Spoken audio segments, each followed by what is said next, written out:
on the parable of the vineyard.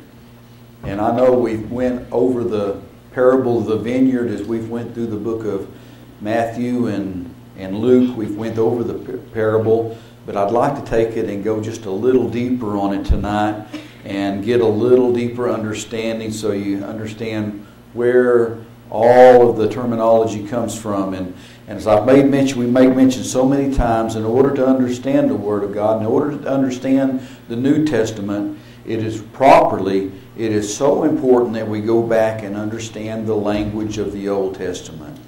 And so a lot of people, they say, well, the Old Testament's not important. Yes, the Old Testament is important, because it is important that we go back and understand the language of the Old Testament so that we can properly understand the New Testament. Because if we don't understand the language of the Old Testament, that language is still the same language, and they understood what was being said back then. And so we need to go back and understand that language so that we can understand what Jesus is saying and the disciples are saying when we read the Matthew through Revelation. So we understand all of that. We've got to understand the language that they understood.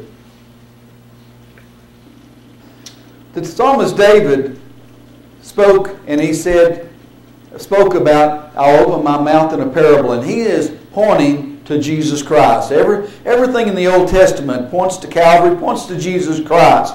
And as David wrote in the book of Psalms, he mentioned that whenever Jesus comes, that he's going to utter and talk in parables. And so as we read through the Matthew, Mark, Luke, and John, we can read the parables that Jesus gives. And this story of the vineyard is a parable. And this is what David said, that he would speak in parables and utter the dark sayings of old. And so as we begin to read these parables of Jesus, it's important to understand that Jesus is uttering the dark sayings of old. And so it's important to go back into the Old Testament and begin to look at some of the things in the Old Testament to truly understand the parables that Jesus gave forth. Jesus, when he spoke in parables.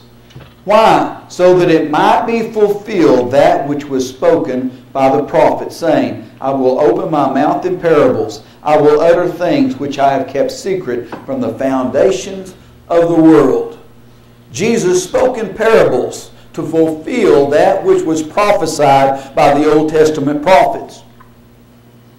Now in the parable of the vineyard, and we've went over this as we went through Matthew and Luke, we went over this parable.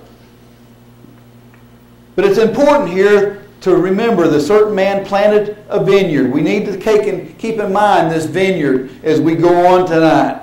And set a hedge about it and digged a place for the wine fat and built a tower to let out to the husbandman. And it's important that we keep in mind that husbandman. We made mention as we studied this before that the vineyard was the old covenant church, and those that the prophets and the priests were in charge of that vineyard. But as the season went, we find that it come time for the fruit of the vineyard, and they sent the servants, and God sent the servants in, the old prophets of Old Testament. And we go back and look, we'll find that the Old Testament, when the prophets come forth, that many times that they come and killed the prophets. Elijah one time was so shook up over it, he thought he was the only one that was left. But God assured him that he wasn't the only one that was left. But he felt assured that the Jews had killed all the prophets, and he was the only one that was left. And after the servants were sent and killed, we finally find that the owner of the vineyard says that I will send my son. And we find that God sent His only begotten Son. And whenever He sent His only begotten Son, that the husbandmen of the vineyard, the Jews that were there at that time, they come in and killed Jesus Christ, hung Him upon a tree, and crucified Him.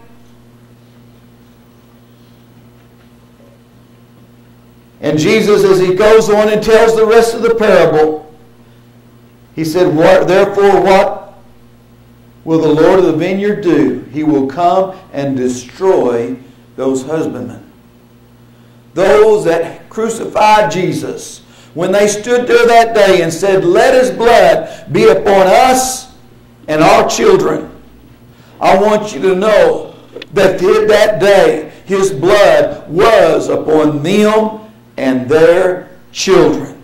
They were the ones that God said He was going to come and destroy. And now then that vineyard has been given to another. I want you to know it has been given to the New Covenant Church. And tonight we are part of the New Covenant Church that vineyard has been given to. This parable is decisively important and necessary to decipher the characters in this parable. Though no names are used, it is once again clear who this parable is directed to and why. This will answer who and why, yet we must decipher where, when, how, and what to be able to fully understand the complete meaning of this parable and its impact upon those who it is directed to. You see, God is not unreasonable. He gives ample time and space for changes, yet has little tolerance to those with the wrong motives. The end result is devastating, and we will see what the end results of this parable is. And I want you to know that God has not changed. As we understand that He had no tolerance back then, also today, I want you to know that God has no tolerance today. He wants people to either live for Him, and I would say, or not to live for Him, but God simply wants people to live for Him. But He doesn't like when people take and play around with God.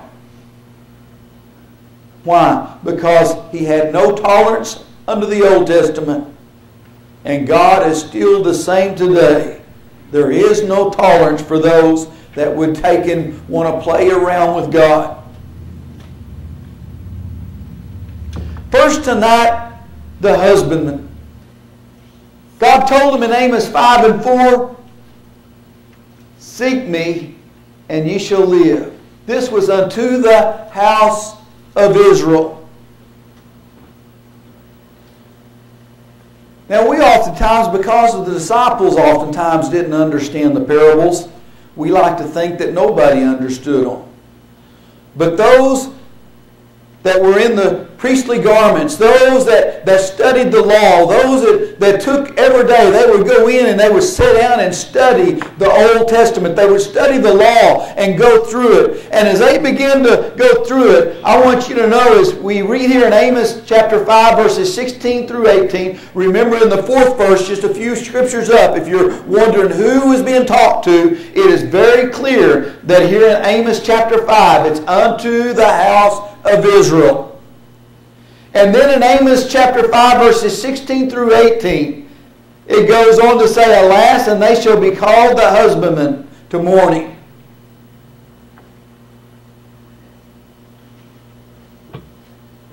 Who was he talking to? He was talking unto the house of Israel. The husbandmen shall be called to mourning. And then it goes on, if you're wondering about the vineyards, "And in all vineyards shall be wailing, for I passed through thee, saith the Lord." Now I want you to know that God wasn't concerned about whether or not if they had a fine harvest so that they could have plenty of wine to drink. This was not what He was concerned about as He passed through the vineyards. All the way through, from the New Testament all the way back to the Old Testament, or if you'd like to say it in the other way, from the Old Testament to the New Testament. God oftentimes uses symbolism to illustrate the children of Israel, and the vineyard to illustrate the church, or the Old Covenant church. When you go back to the Strong's Concordance, from an unused root, meaning to dig, a farmer, husbandman, or a plowman.